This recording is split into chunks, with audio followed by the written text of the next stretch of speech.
Halo semua, salam sejahtera Malaysia, tuan-tuan dan puan-puan yang amat dihormati sekalian.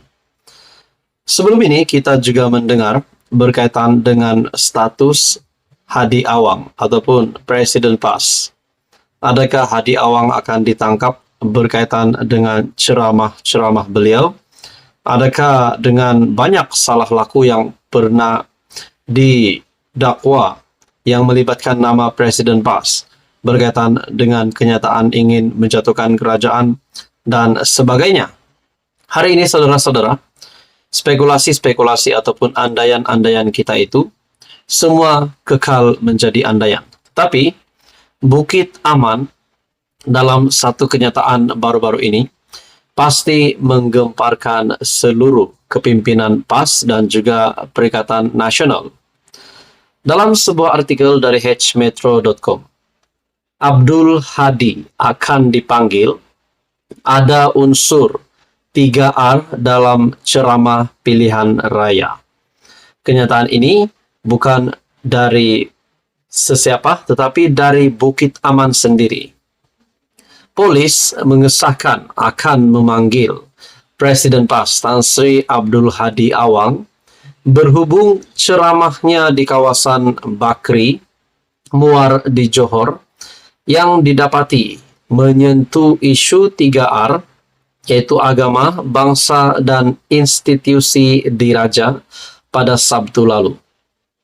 Adakah seperti apa yang dinyatakan oleh pemerhati politik sebelum ini, di mana kerap kali isu 3R ini dimainkan oleh kepimpinan Perikatan Nasional. Juga kepada pengurus CPN sendiri, Tan Sri Muhyiddin Yassin, bahkan Menteri Besar Kedah Muhammad Sanusi juga dari kepimpinan PAS PN, juga yang sudah menerima dua pertuduhan di mahkamah berkaitan dengan ini. Nah, hari ini pula nama Hadi Awang disebut oleh Bukit Aman.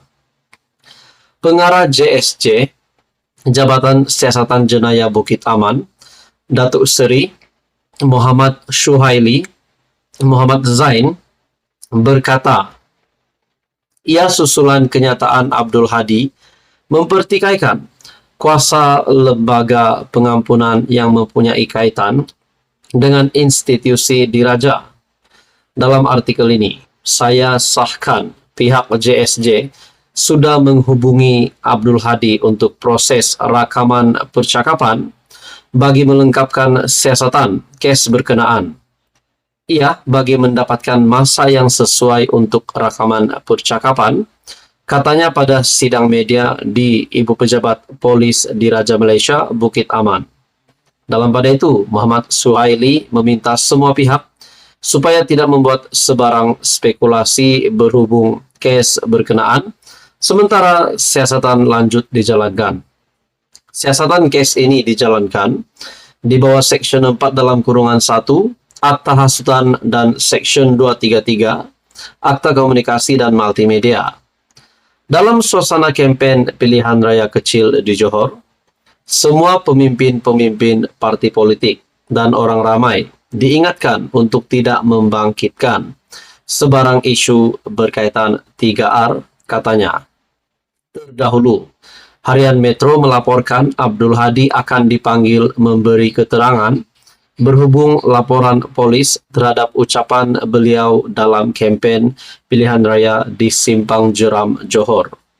Setiausaha politik Presiden PAS Muhammad Syahir Sheikh Sulaiman dilapor berkata, pihaknya dihubungi Bukit Aman pagi tadi untuk mendapatkan keterangan daripada Abdul Hadi. Beliau dipetik berkata, perkara itu sudah dimaklumkan kepada Abdul Hadi dan beliau menyatakan kesediaan untuk memberikan kerjasama sepenuhnya kepada polis. Sementara itu, Muhammad Shuhaili berkata, sebanyak 88 laporan berhubung isu 3R diterima pihaknya dalam tempo Januari sehingga Julai. Terlalu banyak kes 3R setakat ini. Kebanyakan daripada kita berpendidikan dan cukup matang, dan jangan buat hantaran di media sosial yang ada implikasi undang-undang. Kejahilan dalam undang-undang bukan alasan.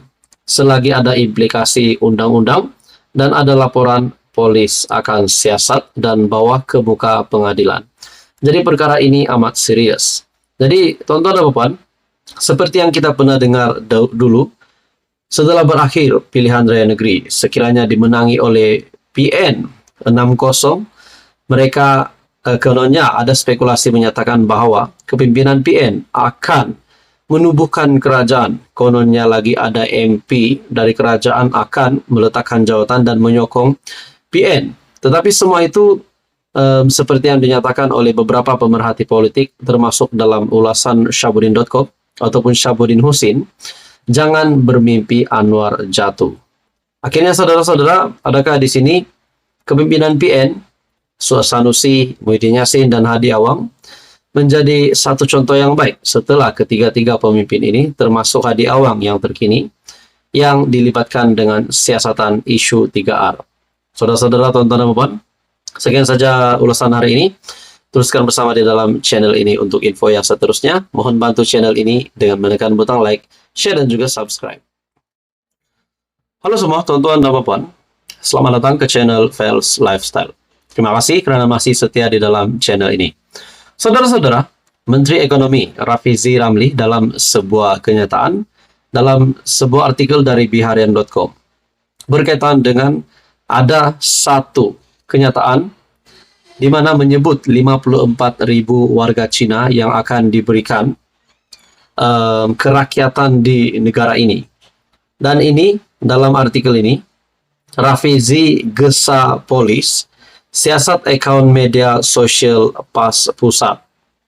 Ini menjadi satu lagi kejutan baru untuk kepimpinan PAS.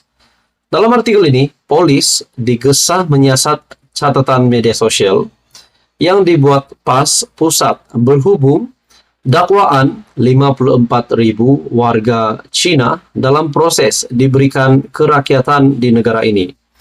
Menteri Ekonomi Rafizi Ramli ketika membuat gesaan itu menyifatkan catatan PAS Pusat menerusi Facebook dan aplikasi X sebagai jenayah dan jenayah fitnah dan penipuan.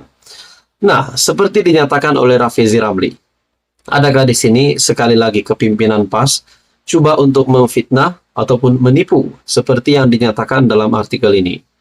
Rafizi Ramli, Menteri Ekonomi, membuat gesaan itu di mana beliau menyifatkan catatan PAS Pusat menerusi Facebook dan aplikasi X sebagai jenayah fitnah dan penipuan. Ini pasti satu lagi kejutan buruk untuk Hadi Awang sebagai Presiden PAS. Dakwaan dalam proses diberi kerakyatan adalah penipuan. PAS perlu bertanggung jawab bila berterusan berbohong begini, menurut Rafizi. Yaitu beliau juga adalah timbalan Presiden PKR. PAS Pusat yang berkongsi catatan yang oleh Ketua Penerangan Bersatu, Datuk Razali Idris, menggesa SPRM menyiasat dakwaan 54.000 warga Cina dalam proses diberikan kerakyatan. Razali berkata, walaupun Saifuddin Nasution dan Menteri Komunikasi Digital Fahmi Fadzil beria-ia menafikan perkara itu, namun ia perlu disiasat segera karena rakyat berhak tahu. Bukan soal fitnah atau tomahan, tetapi rakyat Malaysia berhak mengetahuinya. Kita tidak mahu kedaulatan negara kita dicerobohi sewenang-wenangnya. Apatah lagi daripada pihak dalaman. Menteri KDN harus bertanggung jawab, katanya. Razali berkata, angka 54.000 itu terlalu besar dan rakyat mahu isu ini ditangani secara bijak dan tuntas. Kedaulatan negara perlu dipertahankan, keistimewaan rakyat Malaysia perlu dilindungi, katanya. Pada 18 Ogos, JPN menafikan dakwaan itu dengan berkata, kenyataan Saifuddin pada Januari dimanipulasi kerana beliau sebenarnya berkata 54.000 permohonan kerakyatan dikemukakan pada 2017 hingga 2022. Katanya 54.000 permohonan meliputi pelbagai latar belakang, keturunan, dan negara asal diterima. Tetapi hanya 45 warga Cina diberikan kerakyatan antara 2019 dan 31 Julai lalu. Dalam penafian pada 26 Ogos lalu, Saifuddin berkata ada lebih 140.000 permohonan kewarganegaraan yang diterima pihaknya, dan daripada jumlah itu sebanyak 9.000 diproses termasuk permohonan yang diluluskan. Susulan itu beliau menepis dakwaan bahwa kementeriannya dalam proses memberikan kerakyatan Malaysia secara besar-besaran kepada warga asing terutama dari China. Jadi akhirnya Rafizi Ramli menggesa polis untuk menyiasat akaun media sosial PAS Pusat. Jadi di sini kita menantikan siapakah yang benar-benar menipu, siapakah yang benar-benar memfitnah. Saudara-saudara, tonton dan puan, teruskan bersama di dalam channel ini untuk info yang seterusnya.